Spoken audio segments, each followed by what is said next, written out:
Hi friends, praise God. ഒരു തുരുമ്പിച്ച മൊട്ടുസൂചി 2 ദിവസം കാന്തത്തോട് ചേർത്ത് വെച്ചാൽ 3-ാം ദിവസം മൊട്ടുസൂചിക്ക് കാന്തത്തിന്റെ ശക്തി കിട്ടും. വീണ്ടും കാന്തിക ശക്തി നഷ്ടപ്പെടുമ്പോൾ ചേർത്ത് വയ്ക്കുക, പഴയത് തന്നെ ആവർത്തിക്കും. ഇതുപോലെ അവന്റെ അടുത്ത് കുറച്ചു നേരം ചേർന്നിരിക്കുക. അവൻ കൂടെ ഇറങ്ങി വരും, സക്രാരി വിട്ട് കൂടെ നടക്കും. ശത്രുക്കളുടെ മുമ്പിൽ നിനക്ക് വിരുന്നൊരുക്കും. പ്രതിസന്ധികളുടെ കൊടുങ്കാറ്റ് ആഞ്ഞടിച്ചാലും നീ തകർന്നു പോകത്തില്ല. അപ്രതീക്ഷിതമായ സഹനങ്ങൾ കടലിലെ തിരമാലകൾ പോലെ ആർത്തിരമ്പി വന്നാലും നിന്നെ അതിന് മുക്കിക്കളയാൻ പറ്റില്ല. കാരണം അവന്റെ അടുത്ത് നീ ഇരിക്കുന്നത് കൊണ്ട് അവൻ കവചമായും പരിചയായും കോട്ടയായും നിന്നെ ചേർത്ത് പിടിക്കും.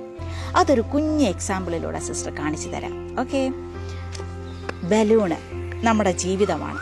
അതിൽ എൻ്റെ പഠനം, എൻ്റെ കഴിവുകൾ, എൻ്റെ കുടുംബം, എൻ്റെ സമ്പത്ത്, എൻ്റെ ആസ്തി ഇതെല്ലാം വെച്ച് ഞാൻ വലുതാക്കും തോറും മറ്റുള്ളവരുടെ കണ്ണിൽ പ്രിയപ്പെട്ടതായി മാറും. ഓക്കെ, പ്രിയപ്പെട്ടതായി മാറും. അവർ ചേർത്ത് പിടിക്കാൻ ആഗ്രഹിക്കും. പക്ഷെ സഹനങ്ങൾ ഏത് നിമിഷവും കടന്നു വരാം അല്ലേ? അത് കാണിക്കുന്നത് ഈ മുട്ടുപിന്നാണ്. ഇത് വെച്ച് ഞാനിപ്പോൾ കുത്തു കൊടുത്തപ്പോൾ അതിൻ്റെ ഐഡൻറ്റിറ്റി നഷ്ടപ്പെട്ടു. ഇനി കൂടിപ്പോയാൽ ഇതിനെ റബ്ബിഷ് ബോക്സിൽ ഇടാനേ പറ്റത്തുള്ളൂ. ഓക്കെ, എന്നാൽ മറ്റൊരു വ്യക്തി സങ്കീർത്തനം 3:3 പ്രാർത്ഥിക്കുന്ന ആളാണ്. കർത്താവേ, അങ്ങാണ് എൻ്റെ രക്ഷാകവചവും എൻ്റെ മഹത്വവും, എൻ്റെ ശിരസ് ഉയർത്തി നിർത്തുന്നതും അവിടെ നിന്നാണ്. ഇതാണ് അവൻ്റെ പ്രാർത്ഥന. ഓക്കെ, ദൈവത്തെ ചേർത്ത് പിടിച്ച് കൂടെ നടക്കുന്ന മനുഷ്യൻ. അതിന് കാണിക്കുന്നത് ഇതാണ് കവചം, കോട്ട.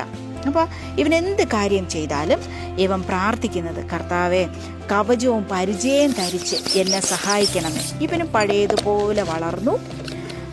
അവൻ്റെ ചെയ്തികളും ഒക്കെ വളർത്തിയത് ദൈവത്തെ കൂട്ടുപിടിച്ചാണ്. ഓക്കെ, ഇതിനകത്താണ് പരിചയം കവചവും ഒക്കെ ആയിട്ട് കോട്ടയായിട്ട് മുറുക്കി പൂട്ടി. ഇനി ഞാൻ ഇതേ സഹനം 50 തവണ കുത്തിയാലും വല്ലതും പറ്റുമോ? ഞാൻ എറിഞ്ഞാലോ ഇടിച്ചാലോ ഇതിനൊന്നും പറ്റത്തില്ല. ഈ കവറിങ് പൊളിച്ചാൽ മാത്രമേ അകത്തിരിക്കുന്ന ലോലമായ ബലൂണിനെ നമുക്ക് ക്ഷതമേൽപ്പിക്കാൻ പറ്റത്തുള്ളൂ. എൻ്റെ പ്രിയപ്പെട്ടവരെ, ഇങ്ങനെ ഒരു കോട്ട കെട്ടണമെങ്കിൽ അവൻ വേണം. അവൻ്റെ അടുത്ത് നമ്മൾ ചേർന്നിരിക്കണം. അവൻ്റെ കണ്ണിൽ നോക്കിയിരിക്കുമ്പോഴുണ്ടല്ലോ നമ്മുടെ കഥയ്ക്ക് അവനൊരു ട്വിസ്റ്റ് കൊണ്ടുവരും. നമ്മുടെ തിരക്കഥ മാറ്റി എഴുതും. അങ്ങനെ തിരക്കഥ മാറ്റി എഴുതിയ ആൾക്കാർ നമ്മുടെ ബൈബിളിലുണ്ട്. പഴയ നിയമത്തിലെ ജോഷുവയെ നോക്കിക്കേ. ജോഷുവ എന്തുകൊണ്ട് അവനെ തിരഞ്ഞെടുത്തത്? അവൻ ദൈവത്തിൻ്റെ കൂടാരത്തിൽ നിന്ന് ലാസ്റ്റാ പോയിക്കൊണ്ടിരുന്നത്. അവനെ കർത്താവ് കണ്ണുവെച്ച് സ്വന്തമാക്കി. ഇനി സാമുവേൽ വാഗ്ദാന പേടകത്തിൻ്റെ അടുത്ത് കിടന്നുറങ്ങി അവനെ പേര് വിളിച്ച് ദൈവം സംസാരിച്ചു, ന്യായാധിപനായി മാറി. മാർത്തയും മേരിയും ലാസറിൻ്റെ ഉയർപ്പ് കണ്ടില്ലേ? പാദത്തിൻ്റെ അടുത്തിരുന്ന് ദൈവത്തിൻ്റെ വചനം ശ്രദ്ധയോടെ കേട്ടവരാ. മദ്ലേന മറിയം അതിരാവിലെ സുഗന്ധക്കൂട്ടുമായിട്ട് കല്ലറയിലേക്ക് ഓടിപ്പോയി. അവളാണ് ആദ്യമായിട്ട് ഉത്ഥിതനായ ക്രിസ്തുവിനെ കണ്ടത്. എൻ്റെ പ്രിയപ്പെട്ടവരെ, ഇങ്ങനെ ചേർന്നിരിക്കുന്നവർക്ക് ഒരു പ്രത്യേക ഗ്രേസ്, ഒരു അഭിഷേക ദൈവം കൊടുക്കുന്നത്. അതുകൊണ്ട് നിങ്ങൾക്ക് എന്തൊക്കെ തിരക്ക് വന്നാലും, എന്തൊക്കെ സമയമില്ല എന്ന് പറഞ്ഞാലും അവൻ്റെ അടുത്ത് ചേർന്നിരിക്കാൻ നിനക്ക് സമയമില്ല എന്ന് പറയരുത്. കാരണം അവനാണ് നിൻ്റെ കഥയ്ക്കൊരു ക്ലൈമാക്സ് കൊണ്ടുവരുന്നത്. ചായക്കൂട്ടുകൾ ചിത്രങ്ങളാകാൻ ചിത്രകാരൻ വേണം. കളിമണ്ണ് പാത്രങ്ങളാകാൻ കുശവൻ വേണം. നിന്നെയും എന്നെയും തിരിച്ചറിയാൻ നമ്മുടെ ദൈവം വേണം. കർത്താവിൽ ആനന്ദിക്കുക, അവിടുന്ന് നിന്റെ ആഗ്രഹം സാധിച്ചു തരും. ആമേൻ.